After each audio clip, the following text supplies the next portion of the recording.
नमस्कार मंडळी, मी सुषमा कोठीकर आणि तुम्ही बघत आहात मंडल न्यूज। आज एक वेगळा विषय घेऊन मी तुमच्या समोर आलेली आहे।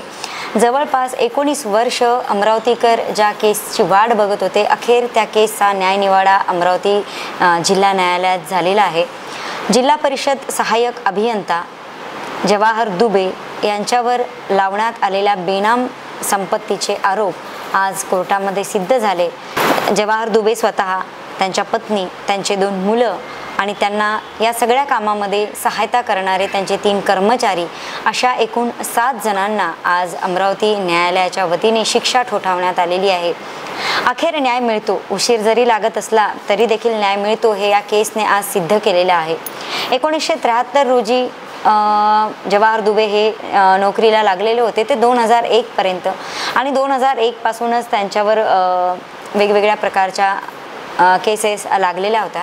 तत्कालीन हे प्रकरण खूप बहुचर्चित होतं। विशेष म्हणजे अनेक वृत्तपत्रांमधून ह्या सगळ्या केसेसची आणि प्रकरणाची चर्चा सुद्धा त्या काळामध्ये झाली होती। आणि एवढ्या मोठ्या वेळानंतर, म्हणजे 28 वर्षाची त्यांची नोकरी आणि 28 वर्षाच्या नोकरीमध्ये त्यांनी केलेले बेनाम संपत्तीचे सगळे काही गुन्हे, हे सगळं तपासता इतका मोठा कालखंड लागला आणि अखेर आपल्या अमरावती न्यायालयातील सरकारी वकील मिलिंद जोशी यांनी कोर्टापुढे सादर केलेले 31 साक्षीदार आणि ह्या 31 साक्षीदारांची साक्ष कोर्टाने मानत आज या केसचा निकाल जाहीर केलेला आहे। या निकालानंतर या 7ही लोकांना सश्रम अशी शिक्षा ठोठावण्यात आलेली आहे। तसेच त्यांना रोख रकमेचा देखील दंड ठोठावण्यात आलेला आहे। तसेच 50 लाख रुपये जवाहर दुबे यांना सरकारच्या खात्यामध्ये 3 महिन्याच्या आतमध्ये जमा करायचे आहेत। तर अशा प्रकारची ही केस आहे। या केसचे जे सरकारी वकील आहेत मिलिंद जोशी यांची मी भेट घेतली आणि त्या भेटीनंतर त्यांच्याकडून आपण या केसबद्दलची सर्व माहिती जाणून घेतलेली आहे, ती तुम्हाला आम्ही दाखवणार आहोत। ही जी केस आहे जवाहर दुबे, तर ही बेनाम संपत्तीची केस आहे। बेनाम संपत्ती म्हणजे दुसऱ्याच्या नावाने संपत्ती घेणे। जवळपास त्यांचा जो पगार होता, त्या पगारामध्ये जी मिळकत त्यांना मिळणार होती, त्या मिळकतीपेक्षा 142% ही त्यांची संपत्ती जास्त भरली होती। आणि तेव्हाच लक्षात आलं की जवळपास 2,26,05,144 रुपयाची संपत्ती त्यांनी जमवलेली होती। आणि या संपत्तीमध्ये त्यांचे सासू सासरे देखील भागीदार होते। 10 लोकांवर गुन्हे दाखल करण्यात आलेले होते, परंतु 10 लोकांपैकी 7 लोकांना शिक्षा झालेली आहे। त्याचं कारण हे की त्यांचे जे सासू सासरे होते, तिवारी दाम्पत्य, हे तिवारी दाम्पत्य आता स्वर्गवासी झालेलं आहे। त्याच्यामुळे ते आता आरोपी राहिलेले नाही आहेत। एका आरोपीवरचा गुन्हा सिद्ध झाला नाही म्हणून त्याचं नाव सुद्धा देखील कुठे जाहीर केलेलं नाही आहे, तो या लिस्टमधून बाहेर पडला। अंतिम 7 गुन्हेगार याच्यामध्ये मानलेले आहेत आणि या 7ही लोकांनी मिळून जे काही बेनाम संपत्तीचं सगळं हे गुभाड जमा केलेलं होतं, हे गुभाड अखेर बाहेर निघालेलं आहे। आणि एवढी मोठी संपत्ती त्या काळामध्ये, म्हणजे 2001 मध्ये जर ही संपत्ती 2.25 कोटीची आहे, म्हणजे 2,26,00,000 लाखाची ती संपत्ती आहे, तर आज त्या संपत्तीची किंमत 2024 मध्ये काय असू शकते याचा अंदाज प्रेक्षक नक्कीच लावू शकतात। तर अशा या केसचा निकाल अखेर लागला। न्यायालयामध्ये न्याय होतच असतो, उशीर होतो, पण शेवटी खऱ्याचा विजय होतो।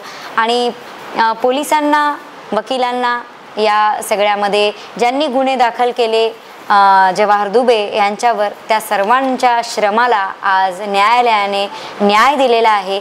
तर मंडल न्यूज आता जाणार आहे ॲडव्होकेट मिलिंद जोशी यांच्याकडे आणि त्यांच्याकडून जाणून घेणार आहोत या संपूर्ण केसचा विषय। ही केस तुमच्याकडे केव्हा आली, जवाहरलाल दुबे केस? मी ऑक्टोबर 2015 साली जॉईन झालो।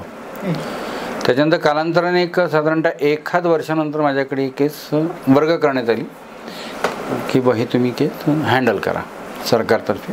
तेव्हा त्याच्यानंतर मी सुरू केली ती मॅटर। त्या दरम्यान बरेचदा डिस्चार्जचे अप्लिकेशन झाले, डिस्चार्ज झाले, पुन्हा हायकोर्टातनं डिस्चार्ज वापस आलं। म्हणजे मंगला दुबे, म्हणजे जवाहरलाल दुबे यांच्या मिसेसला डिस्चार्ज देण्यात आलं होतं या कोर्टातनं। मग त्याच्यानंतर ते डिस्चार्ज अप्लिकेशन हायकोर्टात चॅलेंज करण्यात आलं। हायकोर्टात चॅलेंज झाल्यानंतर by way of writ petition हायकोर्टाने तो डिस्चार्जचा ऑर्डर सेट असाइड केला आणि मॅटर परत पाठवलं। मग त्याच्यानंतर मग पुन्हा केस नव्याने सुरुवात झाली. तर याची तक्रार कोणी दाखल केली होती? याची तक्रार म्हणून काय झालं होतं की जनसमिती म्हणून एक असे ऑर्गनायझेशन आहे, जनकल्याण समिती, जनजागरण समिती. जनजागरण समितीने 2001 साली महाराष्ट्र राज्याच्या मुख्य सचिवाकडे एक तक्रार केली होती. त्या तक्रारीच्या अनुषंगाने त्या अँटी करप्शन ब्युरो यांचे मान्य डायरेक्टर जनरल आपण ज्याला म्हणतो, त्यांनी याच्यामध्ये उघड चौकशीचे आदेश दिले अमरावती SCPला. मग उघड चौकशी सुरू झाली 2001 साली. त्याचा आदेश पारित झाला होता 3/8/2001 रोजी. मग उघड चौकशी सुरू झाल्यानंतर उघड चौकशीमध्ये निष्पन्न झालं की जवाहर दुबे, त्यांच्या परिवारातली मंडळी आणि इतर या लोकांनी बेहिशोबी मालमत्ता जमा केलेली आहे. मग उघड चौकशीमध्ये निष्पन्न झाल्यानंतर मग आत्राम जे DYSP होते, आत्राम साहेब यांनी राजापेठ पोलीस स्टेशनला तक्रार नोंदवली. DYSP किरण ढोटे साहेब यांनी त्याच्यामध्ये पूर्ण तपास केला. तपास करून दोषारोपपत्र कोर्टामध्ये सादर केलं 6/7/2005ला. मग त्याच्यानंतर न्यायालयीन प्रक्रिया सुरू झाली. माझ्याकडे आल्यानंतर त्याचे साक्षीदार झाले होते. मग साक्षीदार माझ्यातर्फे सुद्धा मी तपासले. एकूण आम्ही सरकार पक्षाने त्याच्यामध्ये 31 साक्षीदार तपासले. म्हणजे 31 म्हणजे साक्षीदार तपासत असताना म्हणजे तपास अधिकारी किरण ढोटे साहेबांची साक्ष जवळपास 6 महिने चालली. कारण त्यांचा पुरावा प्रत्येक आणि कोर्ट म्हणजे विद्यमान न्यायालय सहकार्य करत होतं. रोज ठेवायचं मॅटर. शेवटी तर रोज 1 दिवसाआड प्रकरण ठेवण्यात आलं. आणि जवळपास माझा आणि बचाव पक्षाचा युक्तिवाद हा जवळपास महिनाभर चालला. मग त्याच्यानंतर आज हा निर्णय आला. एकूण मालमत्ता किती रुपयाची आहे त्यांच्याकडे? बेहिशोबी मालमत्ता त्याच्या म्हणजे जवाहरलाल दुबे आणि त्यांच्या परिवार म्हणजे त्यांची पत्नी मंगलाबाई आणि त्यांची मुलं विशाल आणि विश्वास यांच्याकडे एकूण 2,20,26,05,244 रुपये एवढी बेहिशोबी मालमत्ता त्यांच्या तपासादरम्यान निष्पन्न झाली. बरं, आता त्यांना हायकोर्टामध्ये जाण्याचं पण त्यांना संधी आहे. तर नाही, कसं आहे, न्याय जेव्हा कुठलाही न्यायनिर्णय होतो तो न्यायनिर्णय जोपर्यंत अंतिम मानला जात नाही, जोपर्यंत अपील दाखल करत नाही किंवा दाखल झालेल्या अपिलामध्ये पुन्हा म्हणजे त्यांचं अपील फेटाळायला जो आदेश होईल, म्हणजे आता इथून उच्च न्यायालय तर सर्वोच्च न्यायालय, मग जोपर्यंत सर्वोच्च न्यायालयात गेले आणि तिथेही जर अपील फेटाळलं तर तेव्हा तो निर्णय अंतिम समजला जातो. तर आता या केसमध्ये ते प्रत्यक्ष जेलमध्ये जाणार आहेत की जो दंड आहे तो भरूनच सगळं? नाही, कसं आहे की 3 वर्षापर्यंतची सजा माफ करण्याचा अधिकार पहिल्या कोर्टाला असतो, म्हणजे सेशन कोर्टाला, सत्र न्यायालयाला. तर साधारण 3 वर्षापर्यंत सजा ज्याच्यातही असेल, हेच प्रकरण म्हणून नाही, कुठल्याही प्रकरणामध्ये 3 वर्षापर्यंतच्या सजेपर्यंत या न्यायालयाला सूट देण्याची विशेष कायद्यामध्ये प्रावधान आहे. मग त्या हिशोबाने प्रत्येकजण आपापला सूट मिळवतो, फाईन भरला जातो, फाईन भरून मग अपील करतात. केसला 19 वर्ष लागण्याचं कारण काय असं म्हणणं? कसं आहे, न्यायालयीन प्रक्रियेची लढाई ही अशी आहे आणि त्याच्यात अँटी करप्शनच्या केसेस म्हटल्या, विशेषतः डिस्प्रपोर्शनेट ॲसेट, त्याच्यात एक असं प्रकरण असतं की ज्याच्यामध्ये नोकरीवर लागण्यापासून तुम्ही नोकरीवर ज्या तारखेला लागलात तर त्या तारखेपासून तर जो पिरियडपर्यंत कंप्लेंट दाखल होते त्या पिरियडपर्यंतचा त्या कालावधीचा पूर्ण चेक पिरियड असतो. आता या प्रकरणामध्ये 1973 ते 2001 म्हणजे किती वर्ष झाली? म्हणजे 28 वर्ष. 8 आणि 3 11 7 2 9 बरोबर 2001. मग 28 वर्षाचा तपास करायचा आहे. म्हणजे त्यांची पहिली नेमणूक भंडाऱ्याला, त्यांचं लग्न झालं भंडाऱ्याला, त्यांची पत्नी भंडाऱ्याची, ते मूळ मध्य प्रदेशचे. मग हा इतका तपास हा असा करत जेव्हा येतो तर साधारणतः ज्या 30 ते 35 फाईल होत्या 30 ते 35 फाईलमध्ये प्रत्येक वर्षीचं प्रत्येक ठिकाणचं, म्हणजे त्यात इन्कम टॅक्स असेल, बँकेचं लोन असेल, MSEB असेल, घराचे कागदपत्र असतील, कुठल्या प्रॉपर्ट्या घेतल्या, मुलांची शिक्षणं कुठे झाली, त्याच्यावर काय खर्च केला, लग्नावर काय खर्च केला, सासू सासऱ्यांची काय मिळकत होती, बायकोची काय मिळकत होती, त्याशिवाय त्यांना सहकार्य करणाऱ्या लोकांचा काय रोल होता आणि कुठल्या माध्यमातून सहकार्य केलं, या सगळ्यांचा पूर्ण तपास करावा लागतो. आणि एवढं सगळं सिद्ध करण्याकरता मग तसे साक्षीदार असतात. म्हणजे या प्रकरणामध्ये तपास अधिकाऱ्यांनी जवळपास 52 साक्षीदारांची यादी दिली होती. त्याच्यापैकी मी फक्त 31 तपासले, जे माझ्या दृष्टीने योग्य होते की त्यांच्याविरुद्ध गुन्हा सिद्ध होऊ शकेल या दृष्टीने. म्हणजे 31 लोकांची जी म्हणजे जो होता पुरावा तो तुमच्यासाठी सफिशियंट होता त्यांचा? हां, कसं आहे की म्हणजे अभियोग पक्षातर्फे मला जी योग्य वाटतात की ज्याच्यामध्ये काय सिद्ध काय करायचं आहे, जे सिद्ध करायचं ते मी जर एका साक्षीदार किंवा 2 साक्षीदार ते करू शकत असेल तर 100 साक्षीदार तपासायची गरज नाही. तर या संपूर्ण केसमध्ये सगळ्यात महत्त्वाचं काय होतं जिथे तुम्हाला असं वाटलं की ही केस आपण जिंकू शकतो? नाही, जिंकू शकत प्रत्येक केस ही दोन्ही बाजूनी, म्हणजे बचाव पक्ष आणि अभियोग पक्ष त्यांच्या परीने प्रयत्न करतात की तो निकाल तो त्यांच्या बाजूने लागला पाहिजे. विशेष एफर्ट मिळण्यापेक्षा ज्यावेळेला विद्यमान न्यायालयासमक्ष ज्यावेळेला पुरावे अंतिम होतात आणि युक्तिवाद होतो तर न्यायालयाची जबाबदारी आमच्यापेक्षा जास्ती वाढते की कुठला पुरावा हा ग्राह्य धरायचा आणि त्याच्यामध्ये शंका उत्पन्न करणारं असं कुठलंही सबळ कारण दिसत नाही या निष्कर्षापर्यंत. कारण कुठल्याही न्यायालयाला कोणाला जर सोडायचं असेल तर जास्ती त्रास होत नाही. कारण शेवटी एक म्हण आहे की कोणता पुरावा मला योग्य वाटला आणि कोणता पुरावा नाही योग्य वाटला, कारण हा प्रत्येकाचं वेगवेगळं विजन आहे. म्हणजे मी इथे बसून तुमच्याकडे पाहतोय तर तुम्ही पूर्वेकडे बसलात आणि तुम्ही जेव्हा मला बघता तेव्हा मी पश्चिमेकडे दिसतो, एवढा त्याच्यातला थिन लाईन आहे.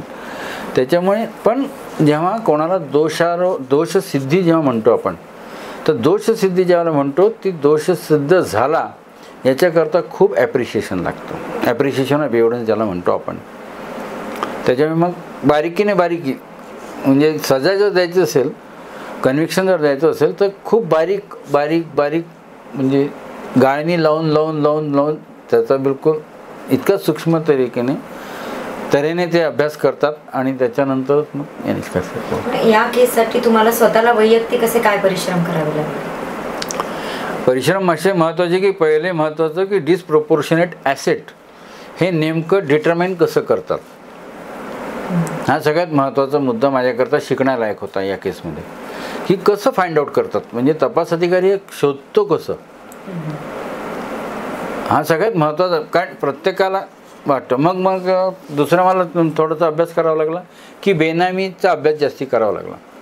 कारण बेनामी कायद्याचं प्रिन्सिपल आहे की बेनामी तुम्ही घेऊ शकता, ती बेनामी जोपर्यंत होत नाही जोपर्यंत त्याची विल्हेवाट त्या पद्धतीने लागत नाही. हा सगळ्यात मोठा मला त्याच्यात ते थोडी कसरत करावी लागली. सर, हे जे 7 आरोपी आहेत याच्यापैकी सुरुवातीला 10 लोकांवर गुन्हा दाखल झालेला होता, त्यापैकी 2 त्यांचे वारलेत. एकूण 10 लोकांच्या विरुद्ध चार्जशीट दाखल झाली, म्हणजे दोषारोपपत्र दाखल झालं, त्याला आपण फायनल रिपोर्ट म्हणतो. त्याच्यापैकी आरोपी क्रमांक 1 जवाहरलाल दुबे हे लोकसेवक होते, जे जिल्हा परिषदला शाखा अभियंता म्हणून कार्यरत होते, जे जिल्हा परिषदमध्ये. 2 आरोपी क्रमांक 2 ही त्यांची पत्नी मंगलाबाई. आरोपी क्रमांक 3 चंद्रमोहन हे त्यांचे सासरे. आरोपी क्रमांक 4 म्हणजे शिव दुलारी आहेत. दुलारीबाई नाव कन्फ्युजिंग आहे. हां, किशोरीबाई ही मंगलाबाईची आई, जवाहर दुबेची सासू. विशाल आणि विश्वास हे त्यांची 2 मुलं. आणि मग आता त्याच्यात गिरीश पाटील, सारिका चोपडे आणि महेंद्र गुल्लाने. याशिवाय एक आरोपी दोषारोपपत्रामध्ये समाविष्ट होता, पण एंटायर चार्जशीटमध्ये दोषारोपपत्रामध्ये त्याच्याविरुद्ध कुठलाही पुरावा न आढळल्याने प्रायमरी स्टेजला त्याला डिस्चार्ज करण्यात आलं. म्हणून एकूण 9 आरोपीच्या विरुद्ध केस दाखल झाली. त्याच्यापैकी किशोरीबाई आणि चंद्रमोहन हे मरण पावले. तर आता प्रत्येकाचा रोल म्हणजे आरोपी क्रमांक 1 हे स्वतः लोकसेवक, 2 मंगलाबाई, 2 मुलं आणि बाकीचे इतर म्हणजे तो गिरीश पाटील, सारिका चोपडे आणि त्या महेंद्र गुल्हाने यांनी त्या अपसंपदा जमा करण्यामध्ये, बेहिशोबी मालमत्ता जमा करण्यामध्ये सहकार्य केलं. याच्यावर कोणकोणत्या कलम लागलेल्या आहेत तुम्ही? याच्यामध्ये लाचलुचपत प्रतिबंधक कायद्याच्या सेक्शन 13 होतं, 7मधून काहीच नव्हतं. त्याच्यानंतर बेहिशोबी मालमत्ता 3 आणि 4 आणि भारतीय दंडविधानाची 109 असं हे पूर्ण कलम. या सर्वांना शिक्षा काय काय झालेली आहे? जवाहरलाल दुबे यांच्यावर हे सिद्ध झालं यांच्याविरुद्ध की ते लोकसेवक असताना त्यांनी बेहिशोबी मालमत्ता अपसंपदा जमा केली.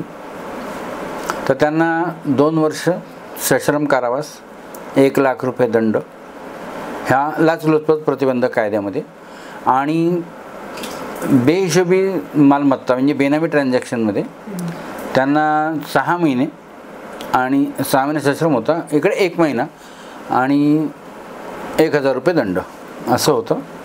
त्याच्यानंतर मंगलाबाईला त्यांच्या 2 मुलांना 1 वर्ष सश्रम कारावास आहे, 50,000 रुपये प्रत्येकी दंड आहे, 109 आणि लाचलुचपत प्रतिबंधक. ही जी मंगलाबाई दुबे, विशाल दुबे यांच्यावर धारा 109 लावलेली, 109 भारतीय दंडविधान. ज्यावेळेला फक्त मला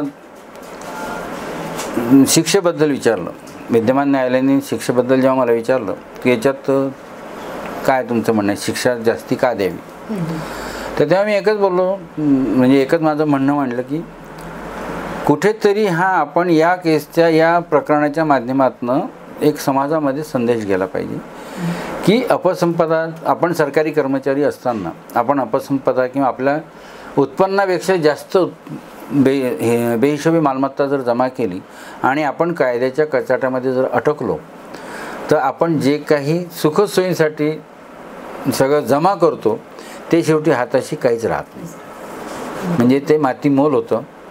आता याच्या इतक्यामध्ये इतके वर्ष प्रकरण झालं, सस्पेन्शन झालं, पगार नाही, सर्व्हिस बेनिफिट्स मिळणार नाही, पैसा सगळा गेला, पूर्ण कुटुंब उद्ध्वस्त झालं. बरं, यांच्यामुळे अनेक कुटुंब उद्ध्वस्त झाले, आपण तर झालोच, पण आपल्यासोबत अनेक कुटुंब उद्ध्वस्त झालेत ना.